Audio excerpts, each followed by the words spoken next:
اللهم صل على محمد وآل محمد۔ کچھ افراد ایسے ہیں کہ جن پر رمضان کا روزہ رکھنا واجب نہیں ہے، اگر ان کے لیے بہت دشوار ہو رہا ہو تو یہ روزہ چھوڑ سکتے ہیں۔ مثلا حاملہ عورت ہے جس کا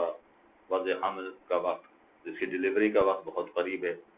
یا مثلا دودھ پلانے والی عورت ہے اور دودھ پلانے کی وجہ سے روزہ اس کے لیے دشوار ہو رہا ہے، چاہے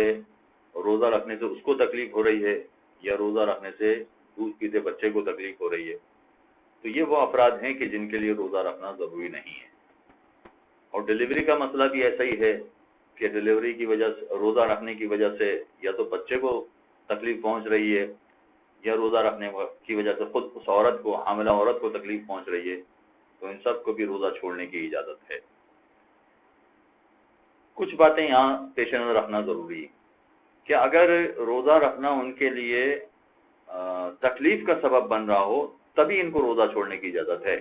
ورنہ بہت ساری حاملہ عورتیں ایسی ہیں کہ جن کے لیے روزہ نقصان نہیں پہنچاتا، نہ ان کے بچے کو نقصان پہنچاتا، تو اگر نقصان نہیں پہنچ رہا روزے کی وجہ سے، نہ خود سے پہنچ رہا ہے نہ بچے کو نقصان پہنچ رہا ہے، تو اس کو تو روزہ رکھنا پڑے گا، چاہے بالکل آخری ایام تک پہنچ گئی ہو،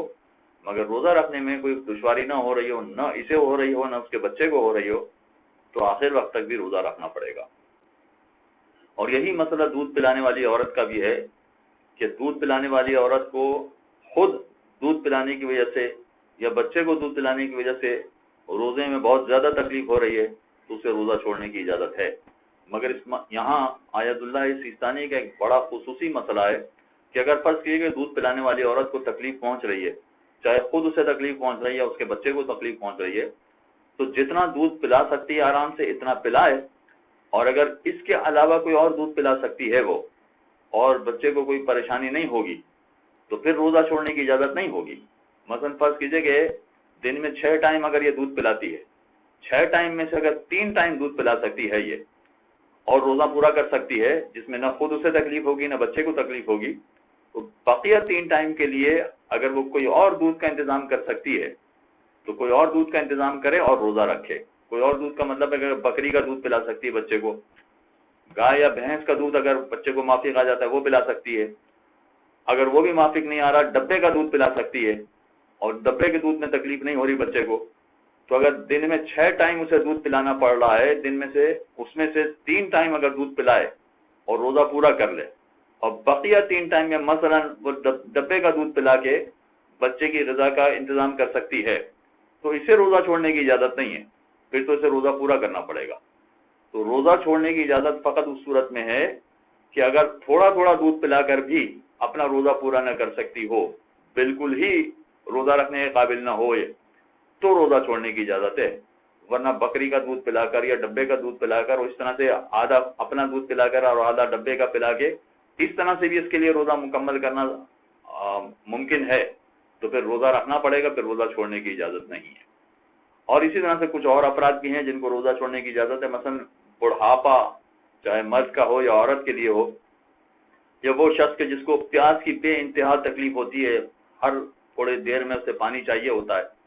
مگر ان تمام میں بھی صورتحال اور فارمولہ یہی ہے کہ روزہ اگر یہ رکھیں، چاہے بوڑھا مرد ہو، بوڑھی عورت ہو یا مثلا پیاس کی بیماری والا شخص ہو، اگر روزہ رکھیں تو انتہائی تکلیف میں مبتلا ہو جائیں گے، انتہائی پریشانی میں مبتلا ہو جائیں گے، تو ان کو روزہ چھوڑنے کی اجازت ہے، ورنہ بڑھاپے میں بھی اگر 90 سال کی عمر ہو گئی ہے مگر روزہ رکھنے سے تکلیف نہیں ہو رہی ہے تو اگر جب بڑھاپا ہے مگر پھر بھی روزہ رکھنا پڑے گا، چاہے مرد ہو یا عورت ہو۔ تو بڑھاپے میں روزہ چھوڑنے کی فقط اس صورت میں اجازت ہے کہ روزہ ان کو نقصان پہنچا رہا ہے، بہت زیادہ ان کو زحمت ہو رہی ہے، بہت زیادہ تکلیف ہو رہی ہے روزہ رکھنے میں، تب روزہ چھوڑنے کی ان کو اجازت ہے۔ اور یہ تمام افراد جو روزہ چھوڑیں گے تو ان کو ہر روزے کے بدلے میں ایک مطعم یعنی 3 پاؤ خوراک والی کوئی چیز کسی غریب شیعہ کو دینی ہے، اور بعد میں اگر جیسے دودھ پلانے والی عورت ہے یا حاملہ عورت ہے ان کو تو اس کی قضا بھی کرنی ہے، اگرچہ بزرگ افراد یعنی بوڑھے افراد کو قضا نہیں کرنی ہے، ان کو فقط فدیہ دینا ہے۔ فدیہ تو ہر ایک کو دینا ہے مگر قضا فقط حاملہ عورت یا دودھ پلانے والی عورت کو کرنا پڑے گی۔ صلی اللہ علیہ محمد۔ اللهم صل على محمد وآل محمد.